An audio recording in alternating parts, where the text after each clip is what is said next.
Hey everybody, are you ready for an orgasm for your ears? Oh, you're a jerk. I told you I was going to say Shah Zam 100 times. And then you're And like, then no, summon they're him. good. That's what we figured out. If you say Shazam 100 times, that's what summons him, right? I really liked our conversation about intent with the pronunciation of the word Beetlejuice. Well, and because first of all, I do want to make it clear to anybody that has not watched that movie that that is actually straight up discussed as like lore in the film. There is a moment when Gina Davis goes Betelgeuse, then it's explained to her that no, that's not his name, and it's very notable that that does not play any part in summoning him at any point. So it does have to be said Beetlejuice. So I think vocally it is important that it is said properly. Right, of course, vocally it has to be said properly. Hmm. But the bigger issue is if I look at the word Beetlejuice, Beetlejuice, and Hmm. say and read that word, I'm not technically pronouncing his name. Exactly. Like No, it I, seems I like a protected way to refer to the character without summoning him. yeah, I fully believe that. I actually, after our conversation, wholeheartedly believe that the makers of that film did not want to did not want to summon him, and so they purposely made sure that the marketing all contained the wrong spelling of his name. And the crazier thing about it is because we've seen it written Beetlejuice for so much of our lives, we cannot pronounce it with the intent of referring to it as Betelgeuse. So no one could ever summon him. It's baked in on a subatomic, subconscious level that we never say Beetlejuice when we mean Beetlejuice. Man, it's like Tim Burton saved us all from from this poltergeist. I feel like Tim Burton maybe interacted with him at some point in his life. And then made this movie to warn us all. Semi autobiographical. Winona Ryder is an author XB for Tim Burton. I mean, I could definitely see Winona Ryder playing a young Tim Burton in the future. Yeah, for sure. You already saw her play a young Tim Burton in Beetlejuice. I think this might be the longest we've ever gone without saying our own names. Never mind.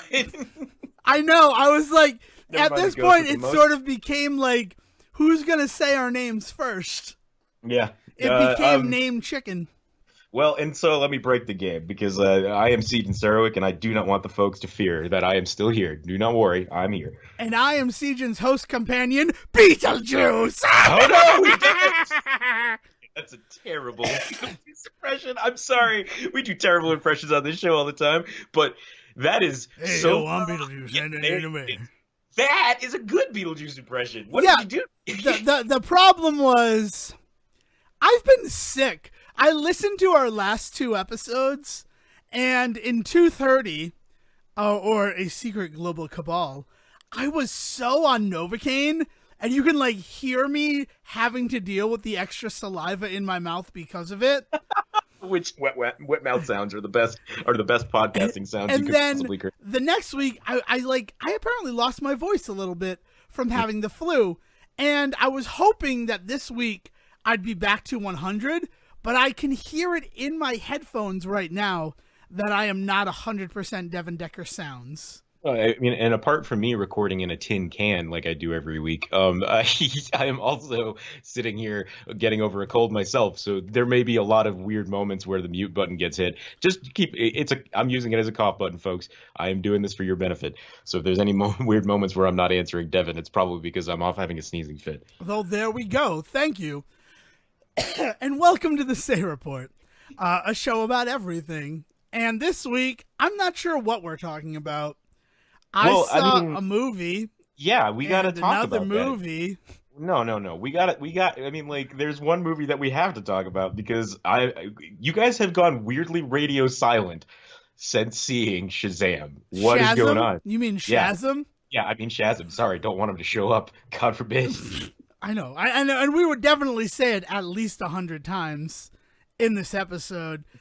Yeah, we did kind of go radio silent. And I don't know if that is because, A, we wanted to, like, keep it safe for you, like, not ruin it for Sejin, since, 3/4 of the group got to see the movie that you haven't seen yet.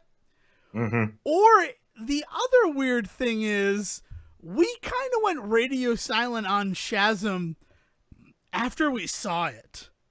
Like, that wasn't all we did yesterday.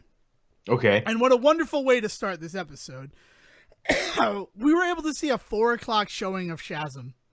Shazam. I'll say it the proper way at this point. Because this is the world that we live in now, where Thursday premieres are getting earlier and earlier to the point where, God forbid, I sound like my fucking father. But man, why don't they just release them on Thursday? Well, because then they'd have to do Wednesday ones. Mm-hmm. And at that point, just everything's available at all times. Netflix. The tweet that I saw of one day you'll have to choose to go out to Disney or to stay in Netflix. We're not far off from that. No. Though I don't like that it discounts Hulu as an option. I love Hulu. I absolutely love Hulu.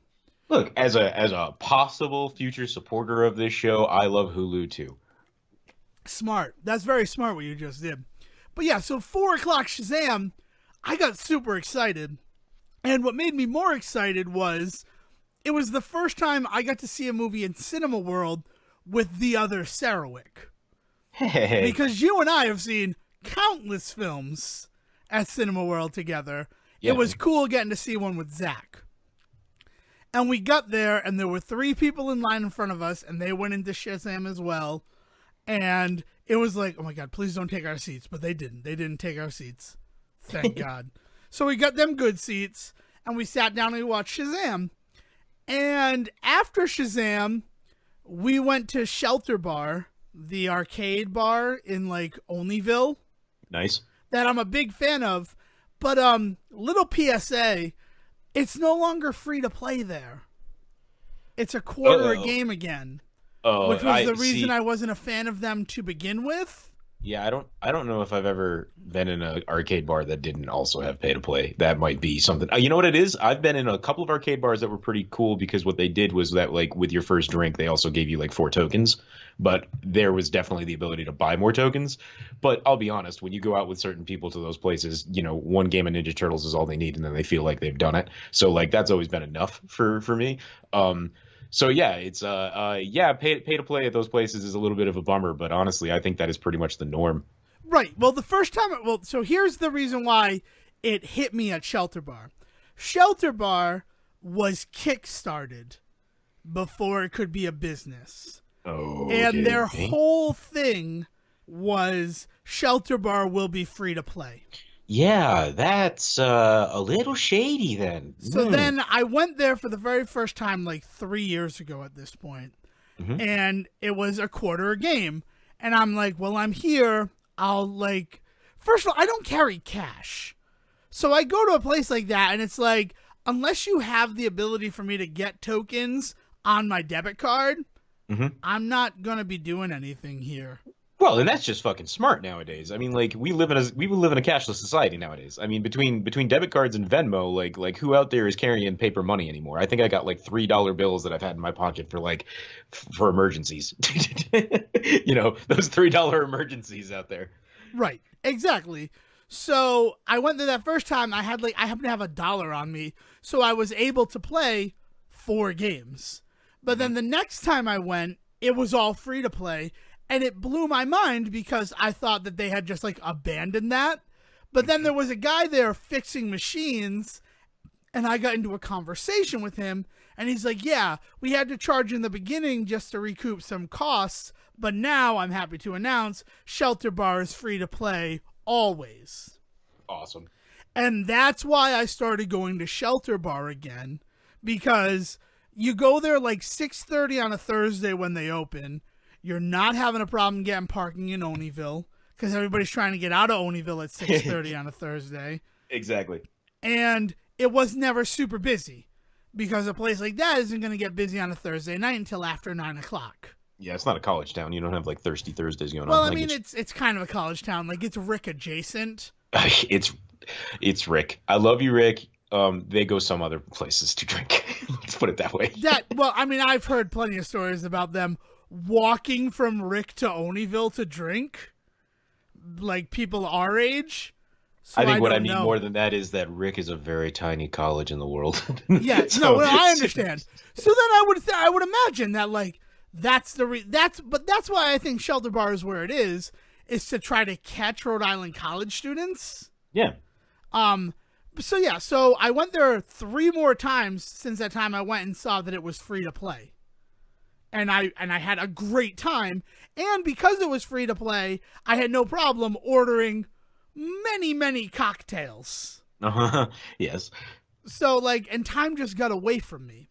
Hmm. So going there last night because we wanted to expose your brother to it, and it being like pay to play again sucked. I was not happy about that. I will be 100% honest with you, especially since that guy who, like, if he's fixing the machines, it felt like he had some stake in what the company was. Yeah, of course. And he seemed like proud that they had switched over to their initial dream of being it free to play. And Yeah, I mean, like, okay, so here's the thing with Kickstarters and plans and best laid plans, right? Is like they always give a shit. And I think that's one of the big things that Kickstarter has kind of taught us all is that like there are dreamers out there and like there's a reason that not every dream gets funded in the world. And like there's this idea that I'm sure that they want it to be free to play. And that's a kind of business that like I'm willing to support. Like they want it to be, and I think maybe that's me like I'm trying to make you feel better about this. Like oh, you like don't need to make me feel better about it because the night continues. yeah. But it Yeah. was one of those things where I didn't go as deep there as I would have. We each got like a beer. Dale played some Pokemon on the one Raspberry Pi. That was the other thing that like made me think, oh, this place is probably in trouble, because they used to have a wall of pinball machines that was broken down to 3. They had Oof. 3 pinball machines left. They used to have Raspberry Pi set up all over. Yeah, yeah, yeah. Instead, they only had the one at the bar. All the other ones were gone. But the big one was they had an N64 with an EverDrive set up in like one corner, and Yeah. that TV was there, but the N64 was not. Oof. So I'm guessing they got hit pretty hard by the winter, or something happened. Like Yeah, maybe they did not consider that if people aren't paying to play games, like, I wonder if arcades existed in the way that they did for a reason. right.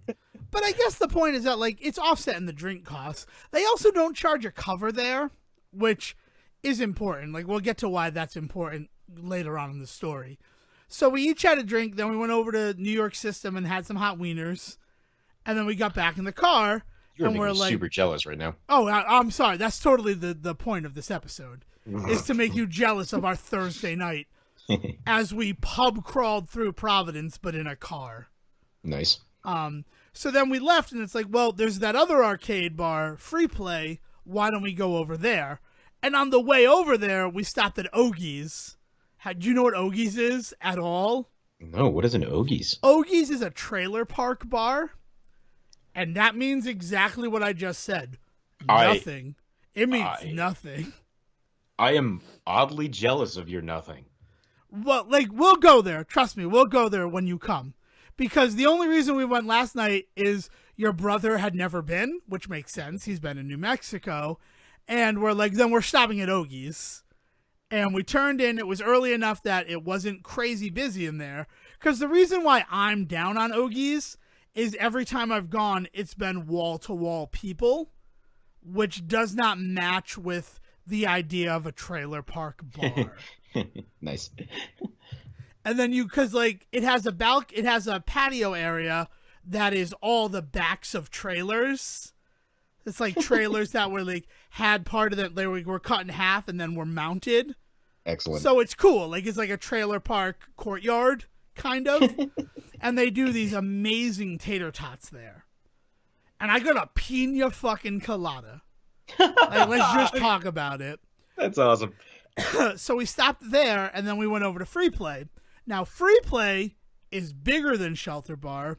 It's where the Coliseum is in Providence, if that gives you a thing. It's behind Providence Performing Arts Center if you're not a Rhode Island local. Providence Performing Arts Center is our theater if you're not a local. Is that over on the Theater Bridge is a Streets? way that people used to entertain each other before movies. If you're not from the future. Is that over on the brick side of like across the street from Providence Performing Arts, or on the other side of It's town? behind it. Okay, okay. So, like where Club Hell used to be. Mm. Like that's the Now you're easiest. speaking my language. Yes. Well, it makes Okay. sense. But I gotta think of in terms of landmarks for you 20 years ago. Yeah, yeah, Apparently. But yeah, so we went there. Now this is another arcade bar. They charge a cover. Friday, Saturday, it's $10. Any other day, it's $5. yeah. Okay. So you pay a cover at the door. They take plastic, which I was nervous that they wouldn't take plastic. And that's all that we had because, like you said, we live in a cashless society. Let's be honest about it. Oh, to go back to Shah Zam, which is the whole reason I'm telling this story, the first time that Shah Zam got brought up after we saw the movie was at Ogie's. So we did 2 stops before we talked about the movie that we just saw. Okay. And which it's is 2 weird people for you who do guys. a podcast together and 2 people who go see movies together all the time. So the fact that we didn't talk about it for like 2 hours after the Right. fact, Yeah, that's okay. Yeah. that says something. That's all I'm going to say. So we go to Free Play, 5 at the door, and we go and we walk in, and that place, I always joke about wanting a place like Cyberdalia from Hackers, Okay. Yeah, yeah, yeah, yeah. but they don't That- exist, Well- except Free Play is that. Yeah. Like, Okay. it's- Okay. It's crazy, neon lights everywhere, and it's all ramps. Like, if you were on rollerblades, that place would be awesome. But they don't allow rollerblades. I assume. I've been rewatching Shield, and there's that bar that they go to at the Academy in the first season, and that's what I'm thinking of when you mention that. I'm like, yeah, okay. Or Again, like the bar but they it's create in fiction. Community. That's what I'm talking about.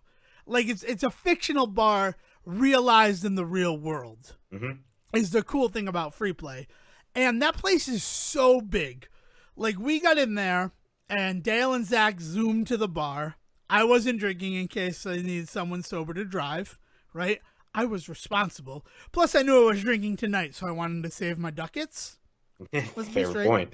And we go in, and they have, you remember the Play Choice 10, which was like an arcade version of NES games? Yeah, yeah, yeah, yeah, yeah. They Yes. have one of the Super Nintendo versions of that that only ever had, as far as I know, 4 games on it.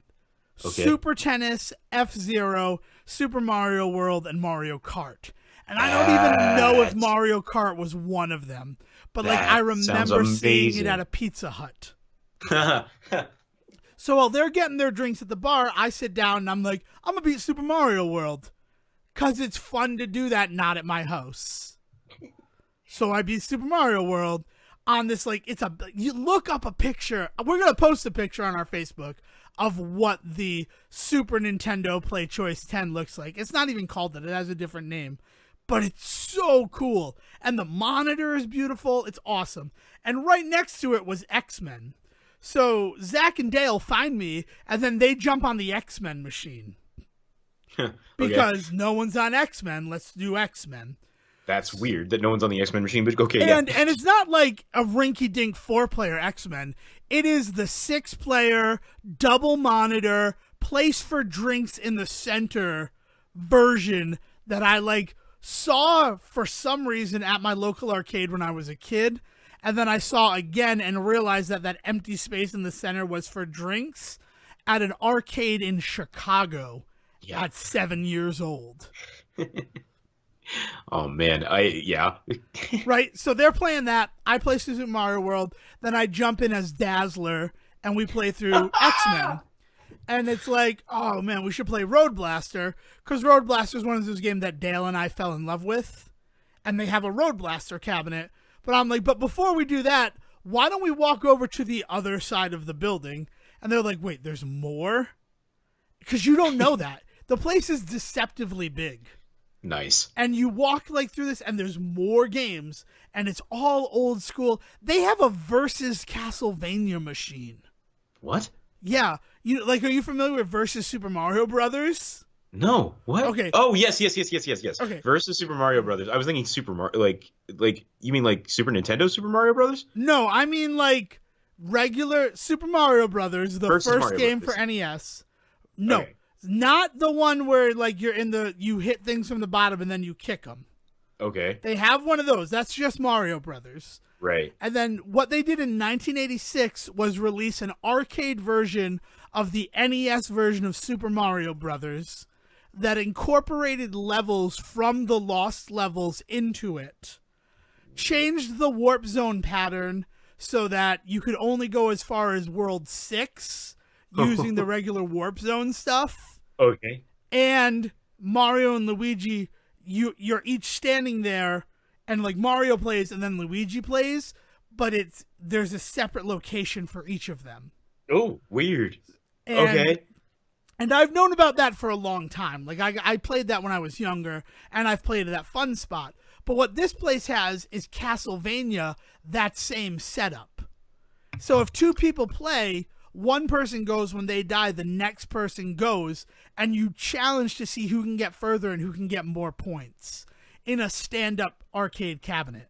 Okay. Okay. This place has free play in Rhode Island, has some of the craziest games that you've ever seen. They have the sequel to Smash TV. Jesus, that's amazing. That's so good. And you just pay $5 to $10 at the door, and you get to play everything for free.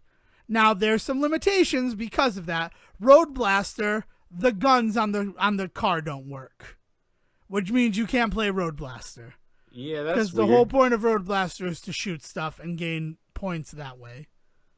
But that's a little weird. Yeah, but hey, they also have a ton of pinball machines. They had Versus Pac-Man, which we played 2 games of. They have, Arctic Thunder. You ever play like the racing games from Midway? Yeah, man. Yeah, hell yeah. So snowmobiles. Yes. But like these are the ones that have the rumble built in. Oh, so that God. when you hit the nitro, your whole body is shaking, and then the whole arcade is shaking because of where they're located. Nice. There's like arcade cutouts, like illuminated with LEDs.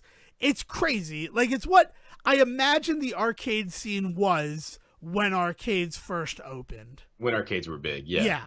Yeah. It's awesome. And we got there at 9:00, and we stayed there until midnight. And it was awesome. And that was because we didn't have to think about paying for games. And the amount of games that we all played was insane. Your brother and I, Zach and I, played every single course in Arctic Thunder racing each other. Excellent. I'm super jealous. The most that I've gotten is the most I was gonna say the most that I've gotten is I played a Metallica machine the other night at a bar, but the sound was turned off on it. Can you fucking believe that? That's It was a awful. Metallica pinball machine with no sound. I was like, what is the point of this? In a weird way, I almost understand why they turned the sound off, because it was the only real like machine in the place. They had a golden tee, because every bar has a golden tee, but like they had this Metallica machine, and it was right by the bar, and I can only imagine that after like 3 weeks of that thing being there, the bartenders were like, I can't hear a fucking order, turn that thing off. And so like that was a bit of a bummer. I forgot though that I did get to play a Guardians of the Galaxy machine that was pretty cool, like a pretty friggin' new like machine. Also, I got to play a Deadpool pinball machine the other day, and the best part about that is the video inlay on it. It was animated like the old school 90s Spider-Man episodes. Oh, that's so awesome. Like yeah, so like you got to do a lot of like really weird like goofy shit on the table, and it would pop up like cutscenes on this video screen, and the videos were the best part, because it was like watching like Spider-Man, but it was not Spider-Man, it was Deadpool in them. But like Kingpin was there, and there was a couple of other like Rhino and shit like that, and I was just like, all right, this is awesome, because they're definitely using those sprites from Spider-Man, but it's Deadpool in these shots. Well, it's easy enough to make Deadpool into Spider-Man. It's like 9 easy steps. Yeah, really. But then we dropped Zach off at your house, and we continued with the day. But literally, we were together from 3:00 until midnight. We saw Shazam from 4 to 6, and the only time we talked about Shazam was 15 minutes at Ogie's. I really feel like that is burying the lead on this conversation. Like, I need to, like, what is going on, man? I didn't like Shazam, Devon Decker didn't like Shazam. And it's not that I didn't like Shazam, it's that the more I think about the movie, the more disdain for it I have. And Interesting. that makes me nervous for two reasons. One, I'm afraid that the wonderment in my heart has gone out because I Okay. could not enjoy Shazam. Yeah. Like I'm a little legitimately a little frightened that like, oh my god, maybe I've grown up. Maybe I will no longer hear the silver bell from Santa Claus. And that makes me nervous. Like have I finally become cynical? But the other thing, and the more scary thing about Shah Zam and Devon Decker is I worry that this is going to be the DC movie that everybody fucking loves. And I don't like it. And I've been in that scenario. We've talked about Donnie Darko and the world losing their collective shit over a movie that I thought was like, yeah, I got it. Yeah. And I'm not looking forward to that with this movie. This is not the DC movie that I want to die on the hill of. Right. This movie, like, I have no problem saying, is the worst DC movie in my opinion. I'm ranking Batman vs. Superman, Man of Steel, Suicide Squad above Shazam.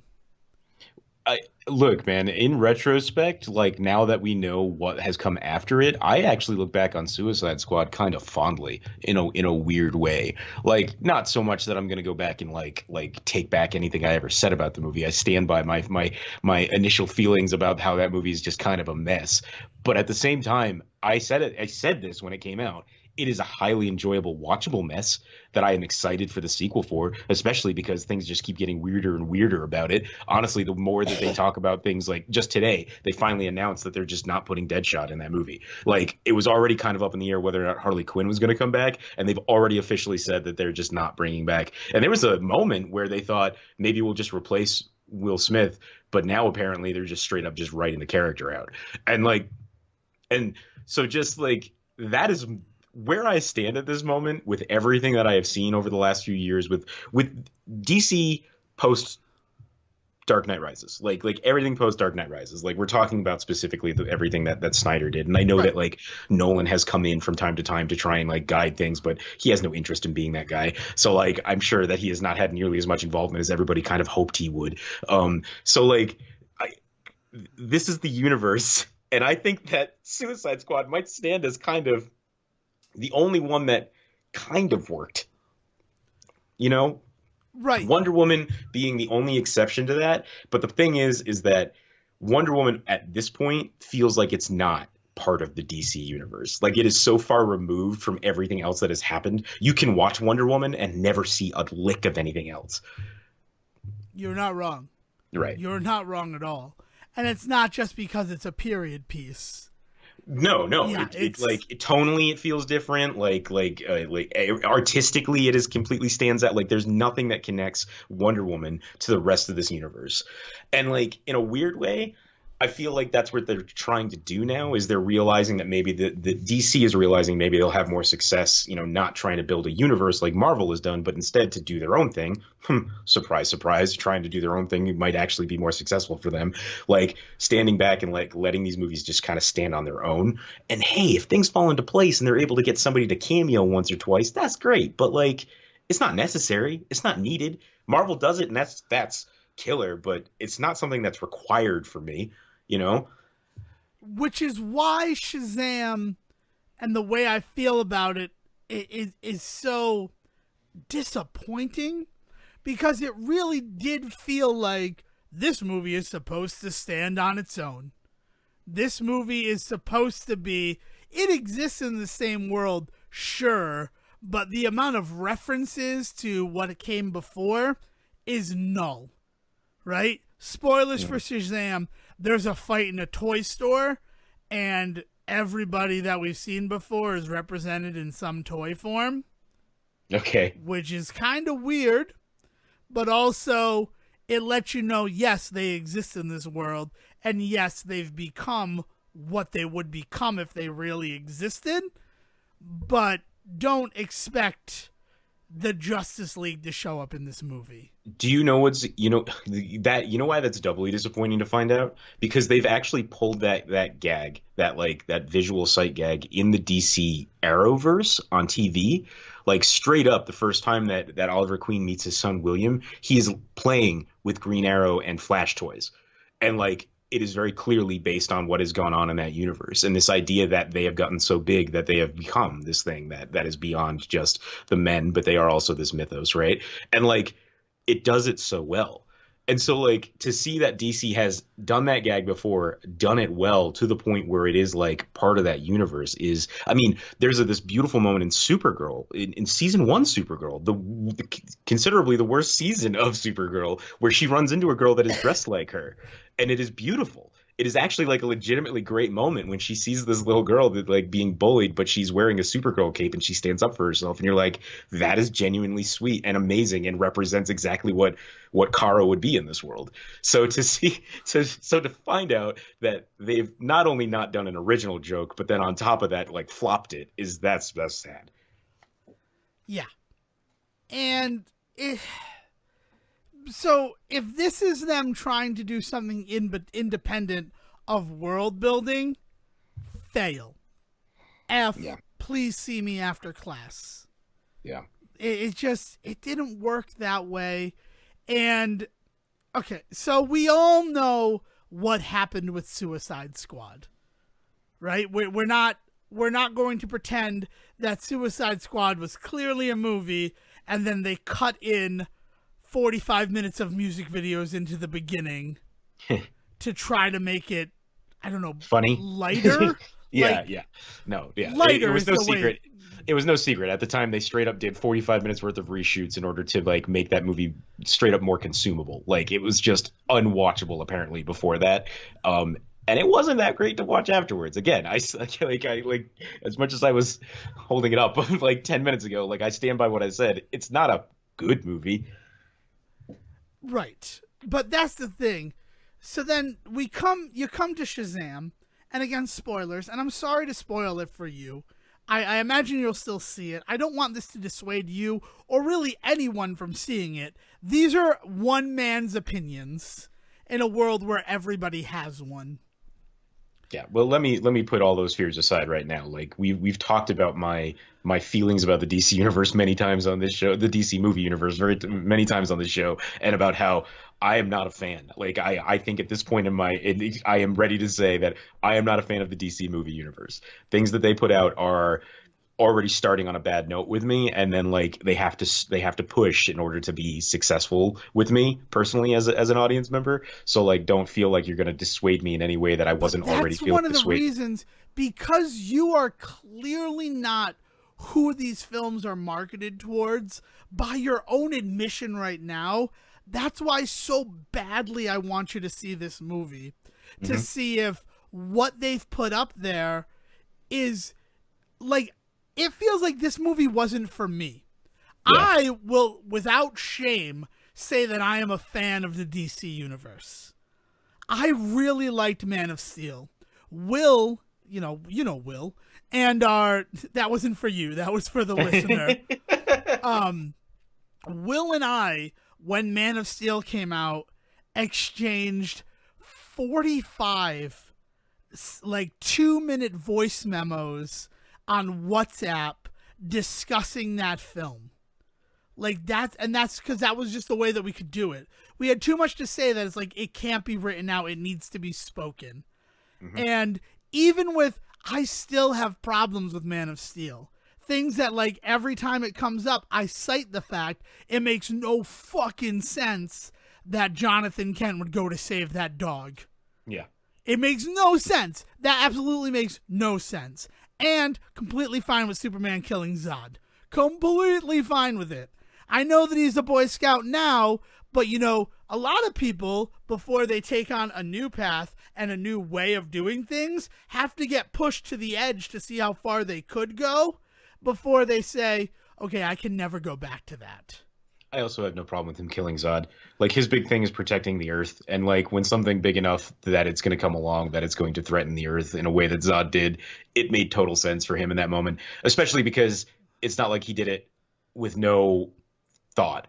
Like there's clearly a struggle in that moment with him deciding that he has to do this thing. So like that is not my issue with that movie. Let me put it that way. Right, but I only bring that up because there are plenty of people. There are detractors that. Yeah. That's their biggest issue with that movie is Superman doesn't kill people, and it's like, so did you watch the movie? Did you not see his struggle with the fact that like, if I don't kill this guy, he will kill everyone. Yeah. Like this is for the greater good.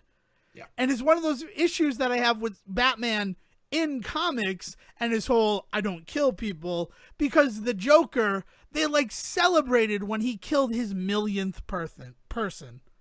Like there was a moment where like in this issue the Joker kills his millionth person, and it's like, so if Batman just put an end to that the first time, or even like the third time, I gave this guy 3 chances and now we're done, like now we're not playing games anymore, Yeah. a million people wouldn't have died. But it's almost like that struggle to not kill people is part of his character, Devon. No, I understand that. That. I get it. That goes hand in hand with Batman. But it made me, in that moment, like Superman more, because Superman could look at a situation and be like, I can't let this guy go on. Mm-hmm. I can't let him keep doing what he's doing, because look at what he's wrought in an afternoon. Imagine if I gave him a week. Right. There'd be no Earth left. Right. Exactly. So that's not an issue. Batman versus Superman, I will make as many fucking jokes as possible about the fact that their moms have the same name is the resolution. I made the joke during Shazam. It's like, and I do it, but that doesn't change the fact that Batman v Superman, I enjoyed my time with it. I liked the way that they approached it. Mm-hmm. You get to, and you look at all these movies, and I would imagine, and you can correct me if I'm wrong, there's a darkness to those films that I think dissuades people from enjoying them. Yeah, I don't think you're going to get an argument from me on that, man. Well, I just want to make sure that like that I'm not completely misinterpreting the point of it.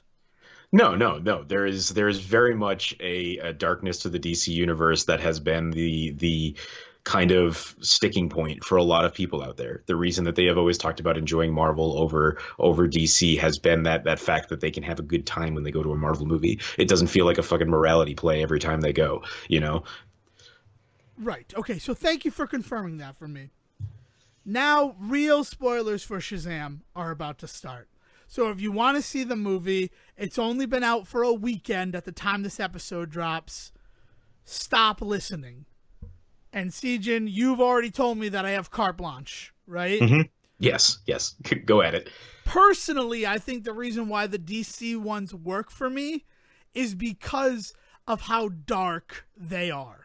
Mm-hmm. Because of the fact that my entire life, Batman and Superman have been painted in these rose-colored glasses, like bright pastels.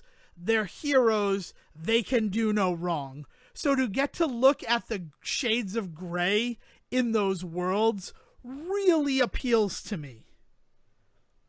Yeah, I get that. My thing is that it's all about balance. Because the thing is, yeah, go ahead. No, again, one man's opinion. I think that's why the DCEU works for me, is because these are characters who have always been larger than life to me from how I saw them. Not the way that, like, think about how we were introduced to the X-Men and Spider-Man in our generation, right? Yeah. Those cartoons really leaned into the fact that they're not perfect. Right. While at the same time, on the other side of the coin, Superman and Batman were basically doing no wrong when they were represented. In the same fashion, yeah. Like I mean, if we're talking about cartoons and all that sort of shit, then for sure, right. Right. That's all I'm talking about, right? So then as I grow up, and like why Batman Begins appeals to me and the whole Nolan trilogy is that this shows what it would really be like for Batman. And it was one of like my first experiences with that. Yeah. It was the first time that a DC character was treated, for all intent and purposes, like a Marvel character, the way I understood them based around my surroundings. No, I mean what you're talking about is it was treated with a modicum of artistic respect. Like it had been a while. In fact, I think you could even argue that with all my love, the Burton Batman is not necessarily the most respectful version of that character. Like yeah, no, I love that movie, but you're not wrong. Right. I mean, that Batman kills people. You don't have machine guns in your car and you don't not kill people. Right. Also, on top of that, there's a cartooniness to what goes on in that world that feels a little like disrespectful to the fact that he kills people. So not only on top of the fact that there are machine guns in his car, but there's also zany sound effects to go along with it. So like it's almost insult to injury in a weird way, like looking at it 30 years out. There's also the fact that Prince definitely took money from the Joker to write him a fucking theme song. Yes, like, exactly. Like you're right. There's this. It was always framed comedy first, and then like that other part was like secondary. Yeah. Like it's like maybe adults are seeing it, or maybe they're just focusing on the stupid fun because they only know Adam West. Right. Prior to this. So I see those movies and it does that for me. Man of Steel does to me. Even Superman Returns in a lot of ways does that for me. It's making these people who are larger than life human. It's relating to them on a level that I exist on. I actually think it'd be really interesting to revisit Superman Returns in the wake of the DCEU, or whatever the fuck they're calling it nowadays. But like, I actually, it's funny that you mentioned that. I had not really thought about it, but I think as things stand right now, it's probably my favorite Superman movie. Oh, it's easily my favorite Superman movie. Kevin Spacey aside. I saw that movie 3 times in theaters. And that's a movie the first time I saw it, all we could do was make fun of it afterwards. I remember Elise talking about how everyone's LiveJournal profile picture is going to be Lois Lane standing on his feet flying through the air. And that was a joke that we kept making that night. But then 2 days later, I was talking about it with someone, and I'm like, "Yeah, we should go see it right now. We should watch that movie." And me and the girl I was talking to went and saw Superman Returns, and then stayed out another couple hours afterwards talking about what it meant as a Superman movie in.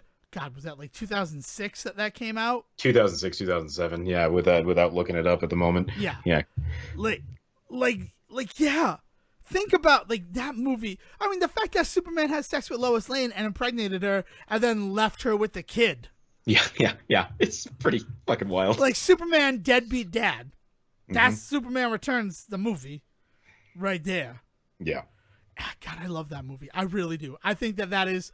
And I mean, and I like the Richard Donner stuff too, but there's just something about Superman Returns that represents that character the way that I want to look at him as a viewer.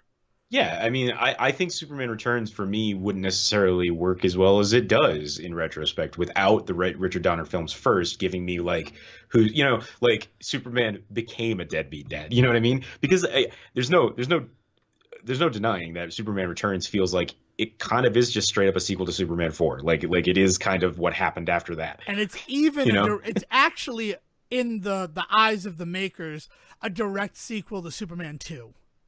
Okay, fair enough. Yeah, let's ignore that. Yeah. We're ignoring frickin' the Office Space plot and Richard Pryor and John Cryer and Solar Man. Is that his name? I don't. Yeah, man. and the super heady, not that heady. Shallow is really more what I meant. It's nuclear weapons plot. Yeah. Yeah. Sorry. Not to dissuade anyone from enjoying that film, but how could you enjoy that film? No, moving forward. But yes, like what you just said, And you go forward and you see these movies, and like Wonder Woman works because, you know, it's cool seeing her inspire people and be her own person. And she's not just this symbol that Wonder Woman kind of always was as I was growing up. She gets to be a person. She gets to love Steve Austin. She, like, it's awesome. That's not his name, right? It's Steve Austin is the $6 million man. That's not him. but It is Steve. Steve Roger. That's Captain Yeah, America. sure, Steve Rogers. Yep. Yeah, man. No, well, I think part of the reason that Wonder Woman as a film works, even though it does kind of embrace the same darkness that the rest of the DC universe movie universe has so far, is that it's a World War II film. I mean, like, we kind of give that darkness a pass in the, you know what I mean? It's they couldn't a World really War make it One film. World War One film. Sorry, but but you can't make it a jaunty romp, is what I mean. You know what I mean? Like that's true. It can't they didn't have like sing a in Saving Private Ryan. That would have Right. made it weird. Right. So like that movie kind of lucks out in a weird way that because of its place as a period piece, it's allowed to kind of have this sullenness to it, you know. And I think what's really good is that in that movie they do balance some of that sullenness with some really like light moments, you know. The moment when she sees him naked for the first time, or the moment when she tries ice cream for the first time, you know, like there are some really delightful moments in that movie that balance out the fact that she is about to go, you know, fight off in World War One and go across no man's land. So like in a weird way, that movie kind of gets a free pass, and so again, kind of has to be removed from the situation because of that free pass, it kind of can't be compared to like Batman v Superman, where like there's no reason for that movie to be as dreary and draggy as it is. Well, the director, but you're right. But like, yes, okay, there's a reason, but there's no excuse. Yeah, excuse is right. There's definitely a reason. I can point right at it. And then you get to like Justice League, which I really liked Justice League too. But the reason why I like Justice League is I'm a sucker for let's get the band together movie, right? Mm-hmm. There's a reason why I like the Blues Brothers. But also the thing I like about Justice League is that speech that Bruce Wayne, specifically Bruce Wayne, delivers about, I'm just a man. Why would these people follow me? Yeah. Like, I'm not the leader of these people. Every one of them can do things I only dream of. It almost feels like that speech is written by a different writer. Yeah, no, because but it like, is. Right, because that is a moment where you realize, like, yeah, this is a very Batman, true to the character. Again, it's a modicum of respect paid to this character that, as a fan, I get, right? And the thing is that, I don't want to be the guy that has to be like, you have to read the comics to get it. It's not that. A good artist with these comic book movies, and we can talk about them as their own genre now because they've been going on for 15 years, like, a good director, a good writer behind these movies can have a person that has never read a Black Panther novel fall in love with that character in 2 hours and get it. Right. You know, and like, and that's the beauty of it, right? Is when they're done well, like, it doesn't matter whether or not you've read the comics. And I think that's the thing, is that's why that joke has kind of gone to the wayside, is we've hit a point now where it doesn't matter if you've read the stories, you'll get it. If the movie's made well enough, you'll get it. Yeah. They've become their own line of mythology. Mm-hmm. It's their own canon. And you don't need to have read the book to understand it. You might get like the Easter eggs that they put in there, but that doesn't mean that you can't have enjoyed what you just watched. Exactly. So we're talking, I like the DCEU movies, right? That's what this whole little detour has been. So we get to Shah Zam, and it felt like it was going to exist in that world of darkness, of like the world is not all fucking happy smiles and rainbows. The opening of Shazam is incredible. It is one of the best openings of a Marvel film. Yeah, you know, it's one of the best openings of a Marvel film, and it's a DC movie. That's what I can honestly say. The opening of Shazam is incredible. And then the rest of the movie cannot stand up to that. It can't even hope to stand up to that. and that is disappointing. And all of the stuff that happens with the villain, portrayed by Mark Strong, is so dark and is so like, this is what the world is really like. This is what this world is like. We didn't need to show you Batman and Superman toys to let you know that this exists in the same universe as Batman v Superman and Justice League. You just need to see how this human being approaches his world to understand, oh, we're still in the Snyderverse. Yeah. And then you get to the shit with Shazam, and it literally feels like a different movie. Yeah, man. And that incongruity takes you out of it every time. Bummer. And worst of all, right? Because a lot of the people, they say, well, I like Zachary Levi. I like Zachary Levi. I honestly do. I think he's a fine actor. I'm not as crazy about him as other people because I never really got into Chuck. I'll be that person who admits that. But I think that he does a more than capable job acting.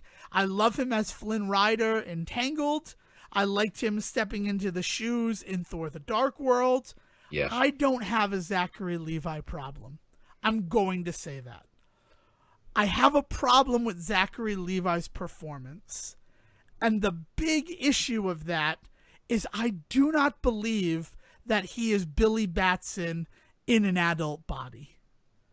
The two actors and their portrayals of the character are so different that it doesn't feel like it's this kid aged up. And that is disappointing in a world where in iCarly, when Jane Lynch, who was arguably one of the hugest female comedic actors at the time, came in to portray one of those characters' mother, she obviously put into work to study that actress and make sure it felt believable that she was playing her mom. I mean, like one of the best performances of all time is 17 Again, and from both Matthew Perry and Zac Efron, and it is one of the greatest performances I've ever seen on screen, simply because you buy immediately that they are the same person.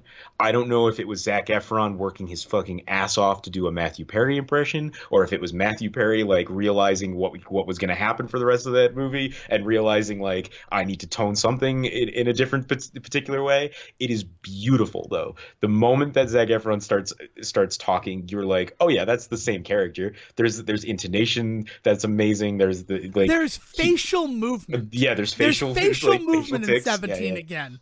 That's obviously a young Matthew Perry. And what a waste of that talent as somebody that loves that movie. It did not deserve the performance that you got out of the two of them playing the same character. Right. But again, that's a movie. The reason why I point to a Nickelodeon like kids sitcom is because that's not a major motion picture movie. Right? Yeah. Like this is like a show that's going to air one Saturday and then air Infinity on like the Teen Nick channel. Right. Right? But like they don't need to put in the time, right? The target audience is not going to notice. They're just going to be told that's Sam's mom and they're going to buy it. Right. The fact that they put in the time to make sure it's believable that she's Sam's mom, that means something.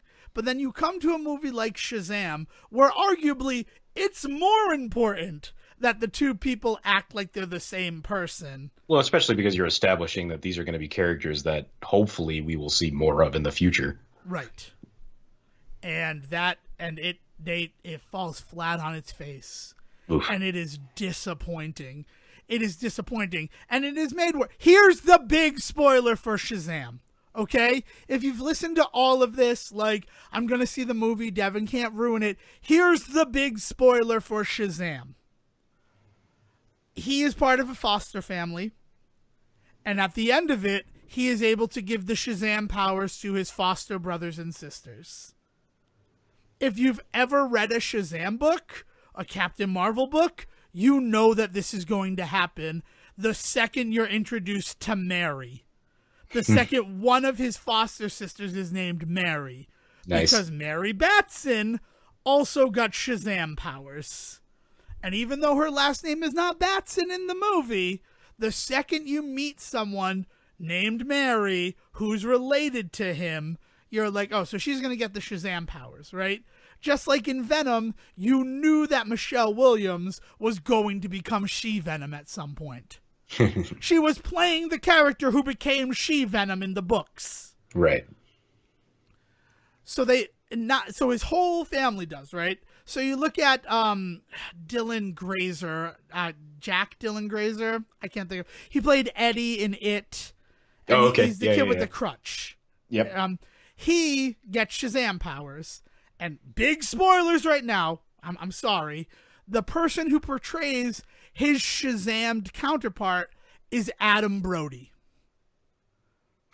Excellent. Not only is it excellent because it's Adam Brody. I love seeing Adam Brody and I stuff. fucking love Adam Brody getting work. Yeah, hell yeah. He embodies what that kid was bringing to the movie the entire time. And he's in like conservatively 10 minutes of the film. Wow. But it's like he put more work in than Zachary Levi did. And I don't know that. I don't have proof of that. It's just based on his performance. He embodies what the kid was before he became a superhero. And there's another one. There's a little black child named Darla Dudley, and she gets Shazammed as well. And it's Megan Good who plays the Shazammed counterpart. I know her from Deception on NBC. I'm sure that other people know her from like much more prominent things, but it's Megan Good.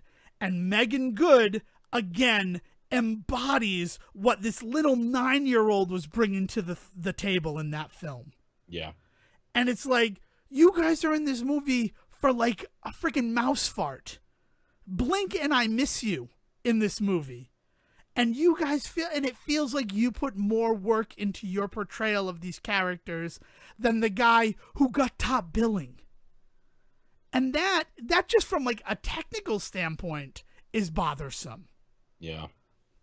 Let alone the fact that the movie has like pinballed you around. You'll have whiplash. You'll have Mickey Rourke by the end of this movie. Because of how recklessly it goes from this is a serious, dark, dramatic moment to this is an irreverent comedic piece because people think the DC movies need to be funnier. Yeah, so this whole time you've been talking, all I can think is this feels like this might be the last film to suffer from this. So take this as like a possible like light in the tunnel, right? That this movie was written before they decided to completely turn face. You know what I mean? Like there was that moment where DC realized we are not going to be Marvel. What are we going to do? And it happened sometime in the last like 3 or 4 years. And I feel like the script for this movie was probably already in the works back when everybody thought Justice League was going to be the next big thing. And then suddenly they had to figure out, how do we make this its own thing? And so I bet what you're sensing is a lot of rewrite, a lot of trying to save this film, and a lot of trying to make this film it's kind of its own animal, you know, long before even Zachary Levi was even like cast in this movie. Like this idea that he was going that Shazam as a character was going to be kind of the comedic saving grace of this universe probably came in after the script had already been kind of formulated. I won't say written, but these ideas have been in the water for years now because they've had this list, this schedule on the docket since before Batman versus Superman came out. And so it feels a lot like this might be the last remnants of the DC universe kind of trying its hardest to pull away from the Snyder vision. I hope so. I honestly do. But I mean, you look at the trivia on who wrote this, like no less than 7 people worked on this, including, you know, we're fans of him, William Goldman. William Goldman took a pass at this script.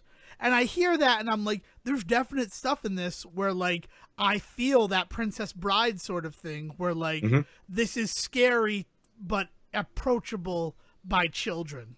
Yeah. Well, and I bet that like a lot of the like really good family stuff comes from William Goldman. You know, like the interact like working with groups of like 4 or 5 characters in a room discussing something humorously is like his bag. Like look at any scene in Princess Bride. But there's this idea that you can probably like that's probably exactly what happened, right? Is they probably had a script written by 2 or 3 people when they first started, and then they realized they had to make it something else, and so you bring in 2 more people, and then you bring in another person just to make sure, and then there's somebody on set for every time there's a noticeable issue writing it too, and then you end up with a team of writers on a movie, and it is.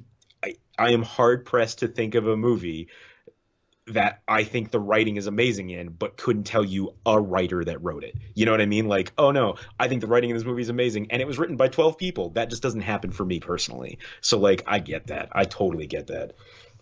Yeah, I don't. And I think the last thing, right? The reason why I am attracted to the DCEU films is the darkness. Is the villain is Thaddeus Savano? Okay. Savannah, sorry, Thaddeus Thaddeus Savannah. Savannah? Yeah, Thaddeus Savannah. Yeah. Sivana. Okay. He's kind of mixed a little bit with Black Adam in that he's an anti-Shazam, which is weird because I thought that was going to be Dwayne Johnson. Yeah, I thought we were doing a Black Adam thing. What's going Yeah, on? and Dwayne Johnson definitely an executive producer on this film, so it makes sense. But when he first like steps into and claims his power from like the Hall of Wizards, I can't think of the name, the Rock of Eternity. Right. He walks in, his color scheme is so Black Adam, and I'm like, but you're not Black Adam. You're a character I know. He's just a smart scientist guy. Mm, Like it's ugh, it's you know, weird that why if you could just be the smart scientist guy, it'd be awesome. Like, wouldn't it be cool if this this movie was science versus magic? yeah, and this feels like this very old school like 90s way of looking at comic book movies where you kind of hint towards the next villain in your first movie because you're already planning on this being a series, and so like you see them become, it's honestly it's one of my only real issues with Ant-Man is the entire time you're showing me Cross there, what's his name, yeah, Cross, every time you Aaron show Cross, yeah. me, yeah, every time you show me him, all I'm thinking is you're just setting up the Wasp. Like that's all you're doing. So let's get rid of this guy and let's get the Wasp in here and let's get on to the next movie. Hence Ant-Man and the Wasp being, in my opinion, the better of the two, right? And so like it's rare that happens in a Marvel movie. You don't see it very often where like you're getting this. The best that I can think of it is honestly Sam Raimi's trilogy, his Spider-Man trilogy. They spend the entire time building up um Green Goblin or Hobgoblin, Green which Goblin. It's Green Green Goblin. Goblin. Yeah, they spend the entire time building up Harry becoming Green Goblin, and it ends up being disappointing because it's just not. I didn't need 2 movies of build to get to a disappointing conclusion. Like give me one good movie where that shows up, and like they pulled the same exact mistake in the Amazing Spider-Man series with Dane DeHaan, is that his name? Like where Yeah. they build it up for another, like again, 2 movies. I didn't need that, and so it feels like again probably because you had a bunch of writers on this thing and it was getting handed around and passed off. But I bet you that's exactly what they're alluding to, is so that when they introduce Black Adam, I bet you they somehow connected into whatever Thaddeus did in this movie. Yeah, and that'd be cool. But the other thing is, what he becomes in this film is a vessel for the embodiment of the 7 deadly sins. And I wish they had put half the effort into making each of the sins so unique looking that the 15 minutes we talked about it at Ogie's was us saying which of those things was each of the sins. Oh, Like, that was fun. That was the conversation we talked about. Because some of them are named, some of them are not. So then it's like, so we know who these 4 are. Who are the last 3? What were they supposed to represent of the 3 that are left?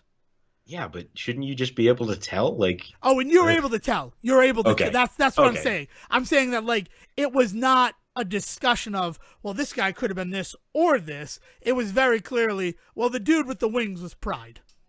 Nice. There's no doubt that the dude with the wings was Pride.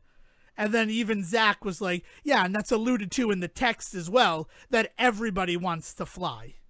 Huh. So it would make sense that that sin would be the one with wings. See, that's awesome, and Like, that's the same problem that I kind of had with Justice League, man. Is you can tell these moments when like one writer picks up the ball and runs with it and does like super well, and it actually makes for a kind of disjointing experience because then suddenly they're not the writer for the next scene, and it's just like what just happened? The quality just dipped like 2 notches. yeah, and it's the first time that I've watched a DC film where that obviously happened, but it was so apparent to me. And that to me says that the story that they were telling was not engaging enough for me to not notice that. Yeah. So yeah, Shazam does not get the Devon Decker seal of approval at all. And I sit here in fear that it will become this crazily embraced film because people love Zachary Levi. Let me tell you this. I don't think it will. Okay. Like, I mean, like we are sitting here on the precipice, so like neither of us has any real idea. I don't think it will. I think that what's going to happen is it's going to be beloved. There are going to be fans of it, and then what's going to happen is the next thing's going to come out from DC, and it's going to be completely different, and everybody's going to be talking about whether or not they feel like moving away from Shazam was the right move, and it'll be a discussion, but it will never be a decided one. There is not going to be a definitive moment because, and here's my honest opinion on the whole matter, DC doesn't know what it's doing. It never has, and it just I am past the point of thinking they'll figure it out. I have every time a movie has come out, even the ones I didn't like, I walked out of Justice League thinking I did not enjoy that, but I could bet that somebody at Warner Brothers is thinking this is the best thing since sliced bread. This is what all of our movies are going to be. And then the next thing would come out and it wouldn't be that. So like I am past the point of thinking that DC is going to ever come to a decision on this. I think much like the writers for this movie, I think there are too many cooks in the kitchen at this point at DC. You do not have like a Kevin Feige. You do not have that guy that is there just being like, I am the hand, I am the decider. You know, for a while everybody just assumed it was going to be Snyder, and then like whether it was people kind of getting fed up with his personal artistic beliefs, or even he had some personal tragedy that has definitely drawn him away. So like I don't know what has decided to have him step away, but he clearly has at this point. And without Snyder, who else is there? You're not wrong. There's not another Zack Snyder. Right. That will be the first person to admit that in the world. For good or for ill. For good or for ill. Yeah. Like I in a weird way, I almost would kind of prefer that they still just kind of lean on him and just let him do his thing, because at least there'd be a consistency that I could at least acknowledge is not my brand, but like still out there. But now we've hit a point where like you, a beloved defender of the DC universe, is now telling me defender. Let's face it. But I know some people out there that they love comic book movies, you know, like my parents are just like, my mom is the kind of person who can't figure out why Iron Man doesn't show up to save Superman sometimes. And you know what I mean? And it's just like, no, it's like, that's not going to. It'd probably be the other way around, Mom, but also. And that's not an insult to anybody that feels that way about those movies. Like like we were saying before, they've become their own canon. They have developed their own fan base. There are people out there that have never touched a comic book that love Marvel now. And the same can be said for DC. There are people out there that have never touched a comic book, but because of Nolan or even because of Superman and Batman versus Superman, there are people out there that are huge fans now. And so they're even doing a disservice to the people that are still with them at this point if they can't stick to a consistent vision. Yeah. Jesus. It's weird to think of all the things that we just said as true.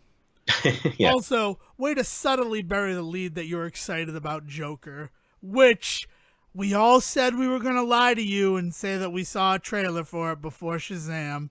Yep. There was no Joker trailer before Shazam. I am not surprised, man. First and foremost, it's going to be an R-rated like gangster film. Like there's no way they're pitching that to the same audience they pitch Shazam to. You know what I mean? Shazam is the movie that you bring like your 13-year-old nephew to because you're hanging out for the day. Joker is the movie that you go to with the expectation of Oscar noms coming out of the other end of it. Not that I think it might win anything, but I do believe they're batting for the fences with that movie. Well, I still haven't seen the trailer, obviously. Batting to the fences. But yeah, I got it. I understood what you were doing. It was good. It was solid. But yeah, you're like, you said that, and then also thinking about it, it's like, yeah, this movie is not Shazam is not for the fans of that. And Yeah. and I didn't and I understood it after watching the movie why you said you're not going to see a trailer for Joker before Shazam. Yeah. The trailers we got were The Secret Life of Pets, Detective Pikachu, and Godzilla. Yeah, and even Godzilla is kind of not a surprising one because like I would definitely still bring like my kid to Godzilla, but even that seems like it's a little bit of a push. Right, but not as big a push as Joker is a gangster film. If Yeah. it's Goodfellas in makeup, like, that's a different movie. Yes. All right, so you know how I stand on Shazam. You know where Sejan stands on the Joker. Anything to add, my friend? Yeah, I gotta say though, after all of this, and I mean this with all sincerity in my heart, you have completely piqued my interest in going to see Shazam now. Like, as somebody that was going to definitely see it before, but was like, not, I didn't run out last night to go see it. I actually legitimately made other plans. I went to a whole other thing last night, knowing full well that this was the weekend Shazam came out. And now I'm like, I'm wondering if maybe I can sneak out to it like Monday night or something. Like, Well, I'm excited for you to see it. Because I'd like to have the discussion with you. I'm really excited for Will to see it because I was nervous after seeing the film that I would be with Zach and Dale and have to like put on a happy face as they talked about how good the movie was the rest of the night. And then discussion about Shazam just didn't happen. yeah. But Will has said that he's going to see it, and I'm excited to hear what he thinks as another fan of the stuff in the DCEU that I like. I think he likes it for different reasons, but still, I'm excited to hear that, and I'm excited to hear what you say. And I'm also happy to report that I am 103 pages into The Thief of Time. Nice. So I'm probably going to finish it this weekend. I just want to man. like sit down and read. That's how I got 103 pages in. I started it and didn't stop until people got home, and I'm like, oh, damn it, I can't read with people yelling around. Fantastic, man. Awesome. And also, I started New Game Plus on the Messenger, which is another thing that they added with their big update.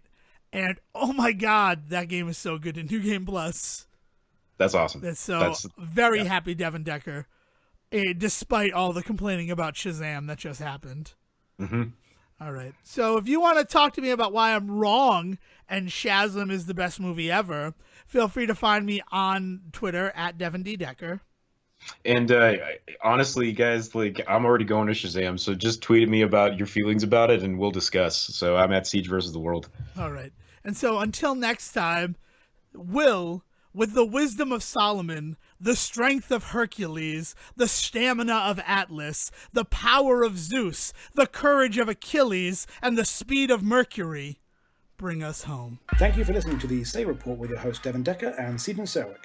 Please follow the guys on Twitter and Facebook by searching for The Say Report, and you can always subscribe on your podcast channel so it's delivered straight to you and you can enjoy it every week. With apologies to your mother, we'll see you next time.